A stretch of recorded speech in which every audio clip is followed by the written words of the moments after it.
I am Patrick Yoes, National President of Fraternal Order Police. This is the Blue View.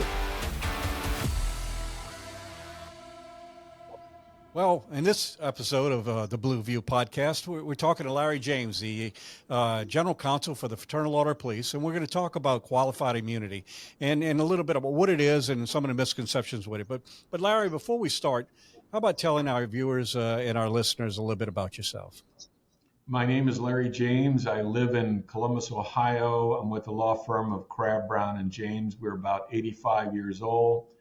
In my past life, I used to be safety director, and in that capacity, I oversaw police and fire department and communications for the city of Columbus, Ohio, the largest city in Ohio. I also have been assistant city attorney, defending officers and also doing investigations for internal affairs. So I've done 360 on law enforcement. As I said, I've been general counsel since 2001, and we've dealt with this qualified immunity issues since I've been practicing law since 1977. Yeah. So Larry, let's just go dive right into it. There's a lot of talk in recent years, the last 2 years in particular, about qualified immunity, about how the system is broken, and I think there's a lot of misconceptions. So let's just break it down a little bit. Who is protected by qualified immunity? So qualified immunity basically covers all government entities and individuals working for the government: teachers, mayors, city council members, firefighters, school administrator, prison official, local official, county officials, county sheriffs, and all police department and federal, state, and local level. So without exception, also prosecutors and judges. Yeah, so I mean, there's not a discussion saying we need to eliminate qualified immunity from any other profession, but law enforcement officers who are put in a position of having to make a split-second decision would have to, the argument is they somehow qualified immunity protects bad cops, but that's not the case. If someone's outside of policy, procedure, and law, qualified immunity does not apply. Correct? Correct. And you have to remember, throughout the country, there are probably 12 million encounters or stop between the public and law enforcement individuals. And in those instances, what we see today, we see a couple of situations that the house is on fire.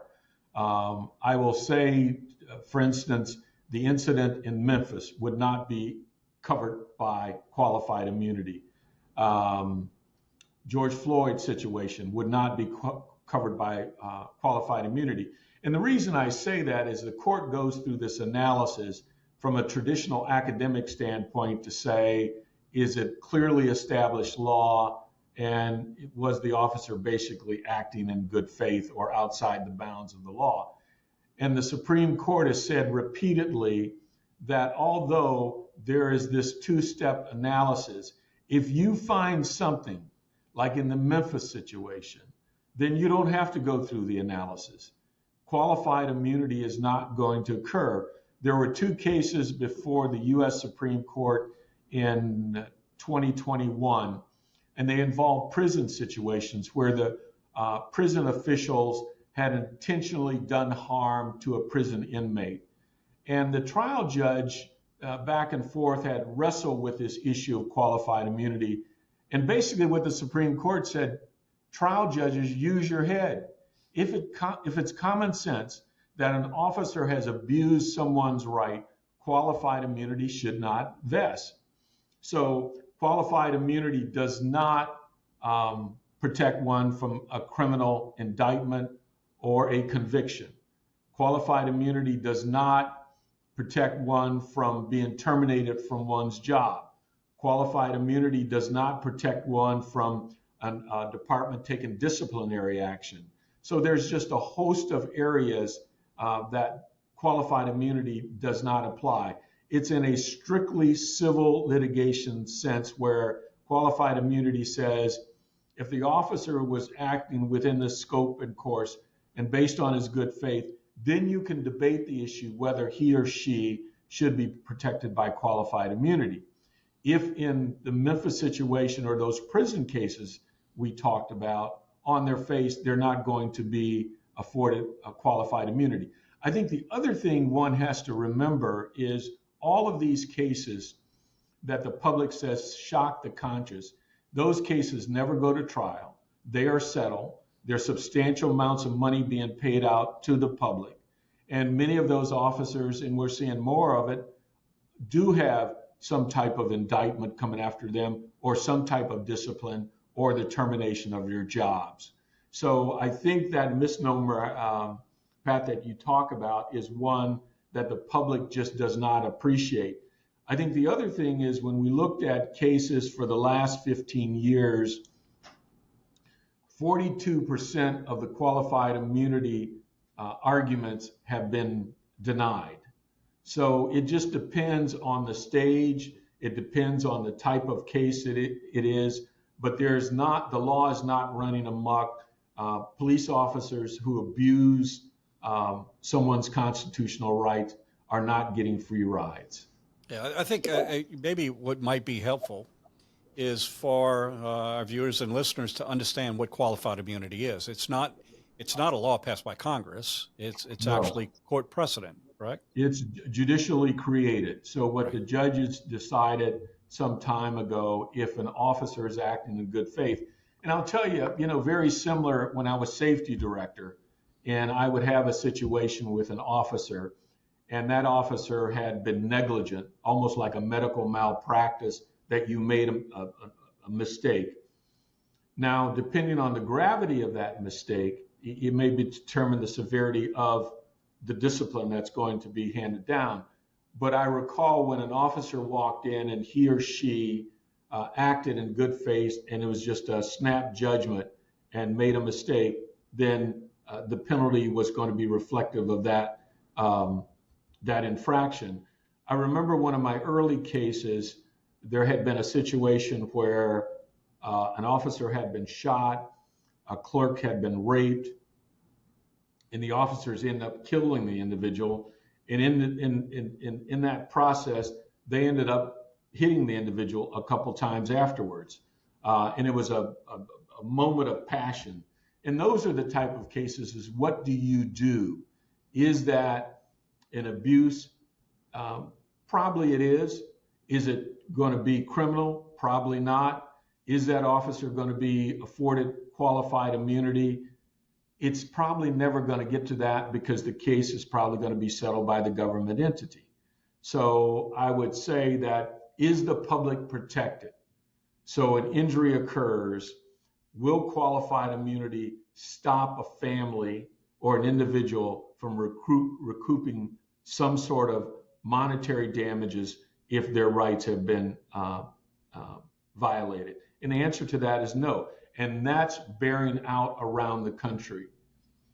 I mean, you're seeing these settlements for substantial dollars, but when you look at 12 million encounters a year, and then I can almost go around the country and count them on my two hands where something is gone wrong. And I'm not talking about the situations like in Memphis or Louisville. Those are different situations.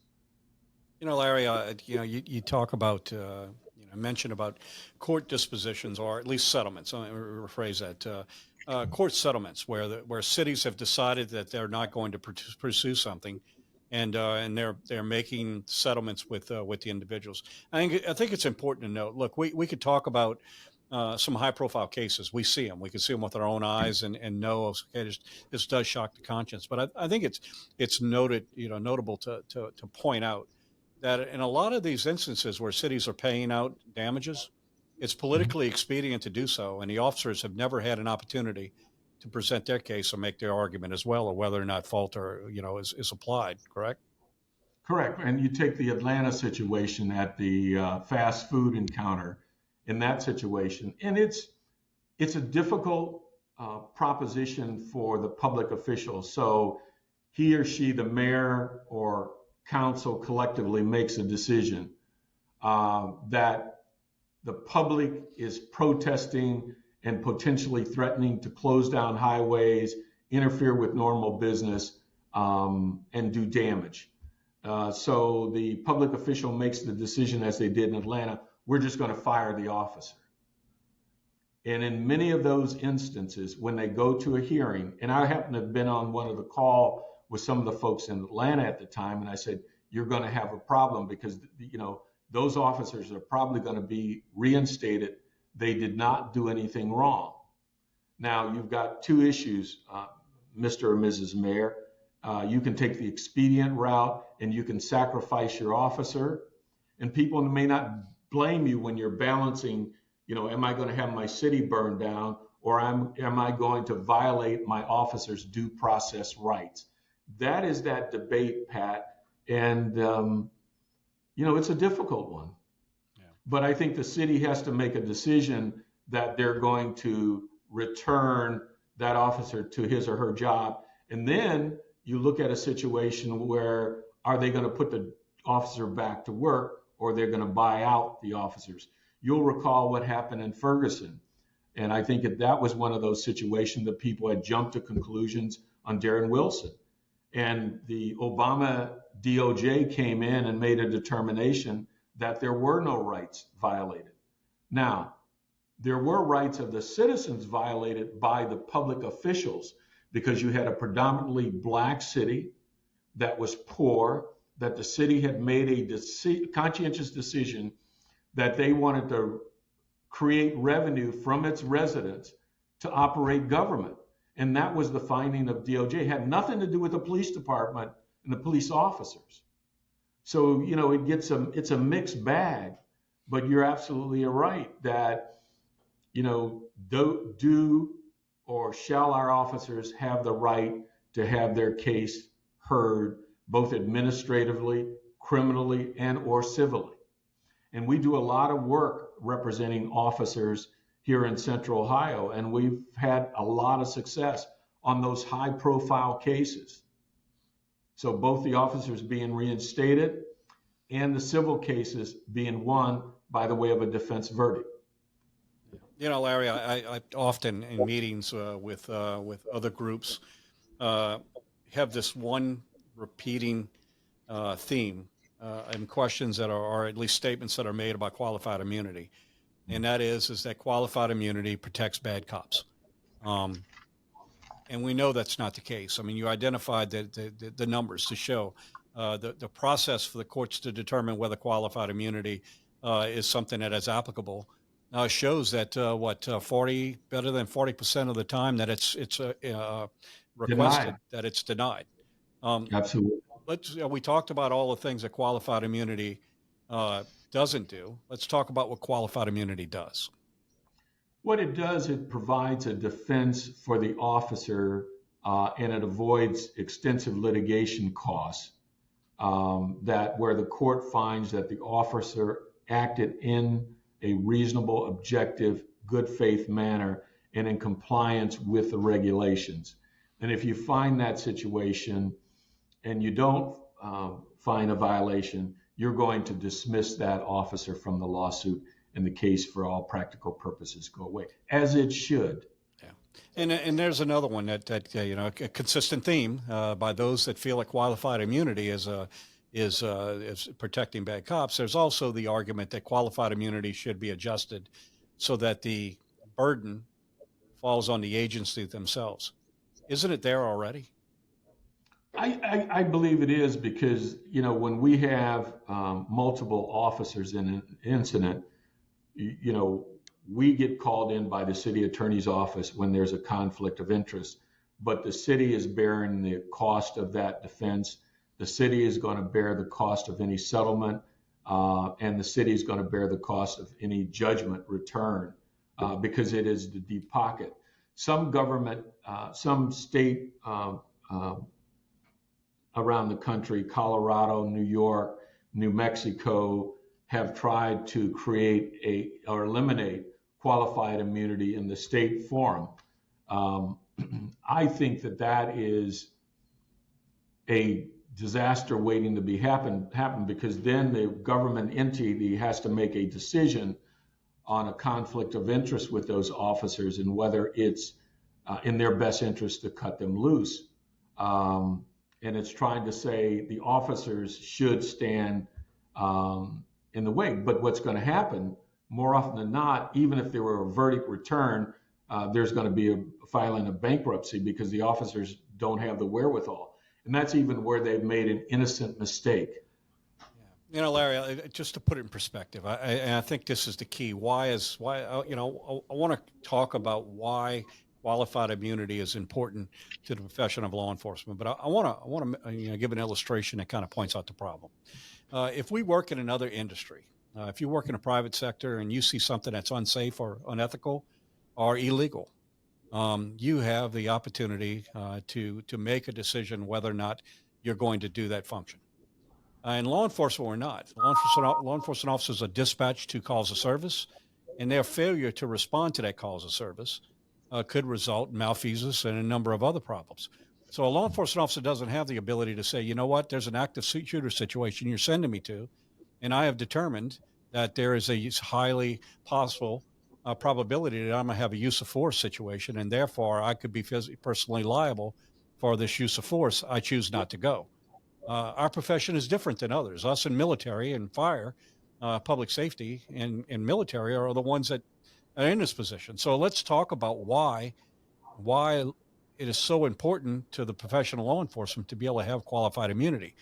We have a problem in this country right now where we have seen more officers retire at a rate higher than we've ever seen before. We see more officers, the seasoned officers, leaving for more stable professions. And we see the best and the brightest not stepping up and taking this job. So my question, that I often ask to people who feel like qualified immunity needs to go away, tell me why it is that someone, the best and brightest, why would they take this job? Why would a law enforcement officer stay on this job when the simple call for duty to get dispatched to a call could result in your own personal damage to yourself? Where the rest of the public is not there. The reason why qualified immunity exists is to put people in those decisions, those positions that have to make split-second decisions and do so based on law and policy, is to give them some level of protection, correct? Yeah, I think that, we have these examples where we try to bring the public out and take them through a situation, shoot, don't shoot. 80% of the public ends up shooting someone they shouldn't. The officers, and you see this a lot on domestic calls. So the officer shows up at a domestic situation and you have two conflicting stories. What do? Do you take one of the individuals out to safety and arrest one? Do you show up and the place has gotten quiet and you leave? And then one of those individuals is later murdered. So you're damned if you do and you're damned if you don't. The officers in any situation, whether it's a traffic stop, whether it's a domestic call, whether it's, in a case I gave earlier, a rape and robbery. So if you don't have qualified immunity, you really put a chilling effect on the activities of the officers. So he or she's standing there and he has to make that snap judgment. What do? Do you back off? Do you not take action? And we've seen a lot of that. There was a situation 2 weeks ago where an officer showed up on the scene and there was an allegation of domestic violence and the individual ran. Do you pursue that individual? What is the acceptable course of action of that officer? And if you're talking about taking away qualified immunity from that officer, then it sends a signal that we are not going to afford you due process. We're not going to afford you your good faith snap judgment, not Monday morning quarterback, but what you tried to deal with at that very point in that very situations. And we've talked about it where we watched officers film their own death and they're trying to be overly cautious and in this climate do the right thing. And so the question for an officer, if you're trying to do your job, you have a question. Do you want to make someone a widow, or do you want to face a civil or criminal lawsuit? And without qualified immunity, it just exacerbates that impeding on that day-to-day judgment that occurs over 12 million times in this country every year. You know, Larry, I think you said it, but I'm gonna ask you one more question, and I think might focus it on. I want you to look into your crystal ball. Okay. If we didn't have qualified immunity, what would happen to policing in America? I think right now you're probably 30% down on staffing levels of police departments. You're going to get fewer and fewer applicants to pursue law enforcement, which we're not meeting that staffing levels. You're going to see many departments have to lower the standard, as we're seeing around the country. It would be a nightmare for the public that you're not getting that career officer. You're going to continue to see an exodus by those officers that have been around for years. It's a living nightmare. Yeah, and no doubt. And look, really, what it comes down to, training, realistic training, scenario training.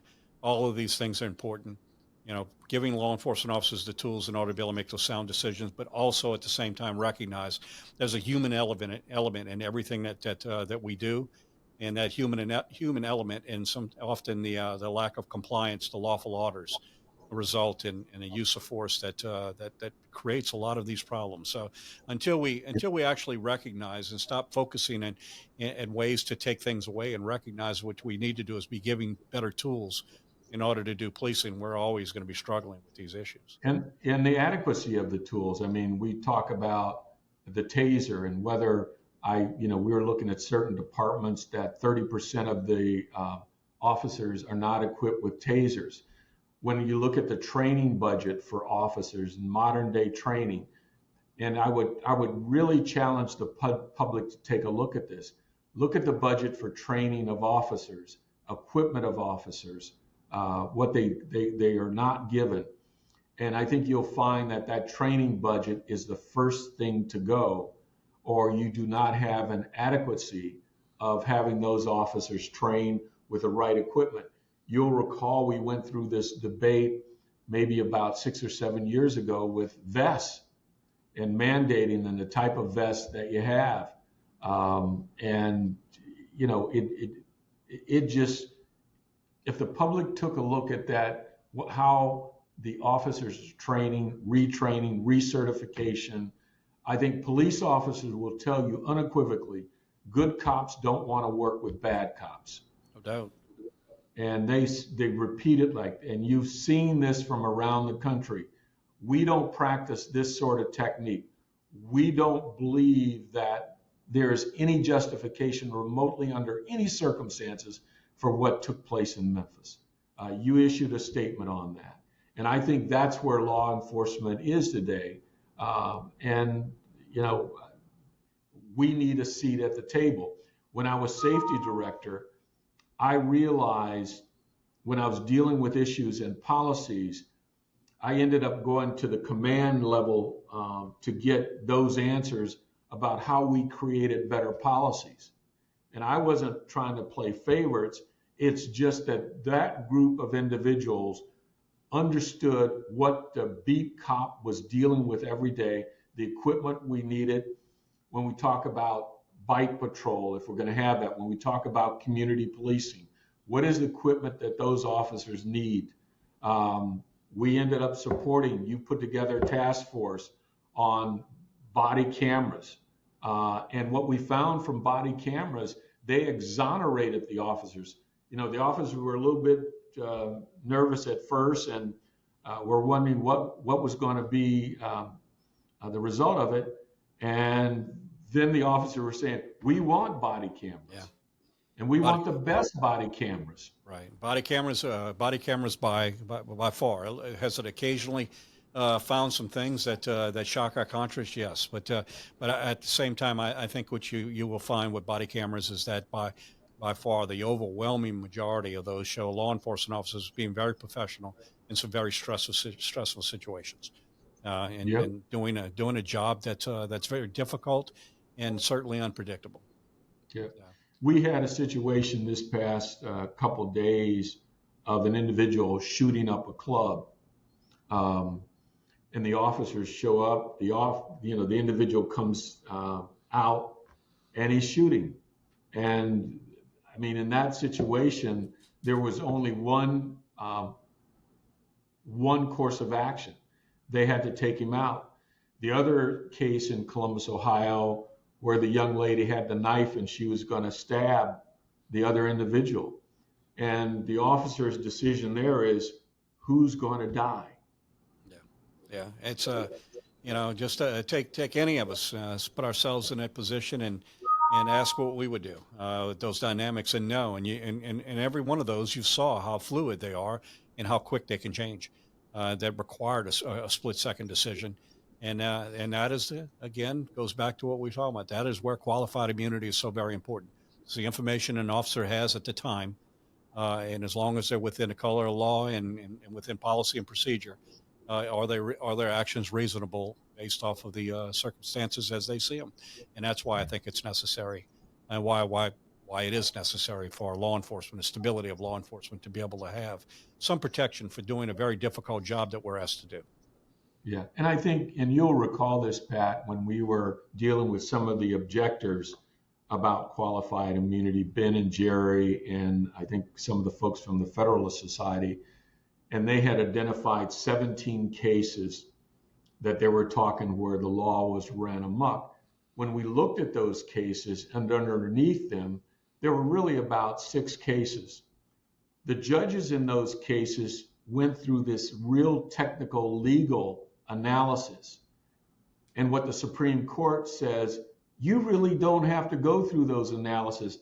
As we looked at those 2 prison cases, we talked about where there is an intent to do harm.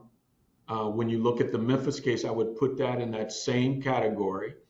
There is a intent on the officers to do severe bodily harm and injure the public. And those individuals are not going to and should not be afforded qualified immunity. Yeah. Well, it's a criminal assault under the pretext of law, color of law. So it's absolutely operating outside the norms shocks the conscience without a doubt. They would never get qualified immunity. So those who point to cases like that and insist that somehow the qualified immunity exception is protecting these bad cops, that's simply not the case. Larry, thank you for joining us and shedding some light on what is a huge talking point now. With many who feel like qualified immunity, it needs to go away. But in reality, I think very, very few actually understand what it is and why it is necessary. And they certainly don't suggest that we take it away from any other public officials, even though law enforcement officers are asked to do some pretty extraordinary things at times. So. Yeah, and I think as a profession, when you look at doctors, when you look at lawyers, and you look at those where mistakes are made, and obviously in the operating room and those sort of instances, unless the doctor was going to do something intentionally, they have malpractice insurance. Qualified immunity is equivalent to malpractice insurance. Yeah, well said. Well said. So to our viewers and listeners, thank you for tuning in to the Blue View podcast, where we talk about the issues that are so vitally important to the men and women who suit up and show up in communities all across this country every single day. Thank you. Be sure to subscribe on Apple Podcasts, Spotify, or anywhere else you get your podcasts. To get the latest from the National FOP, make sure to follow us on Twitter and Facebook at GLFOP and on Instagram at FOP National. Thanks again. We'll see you next time.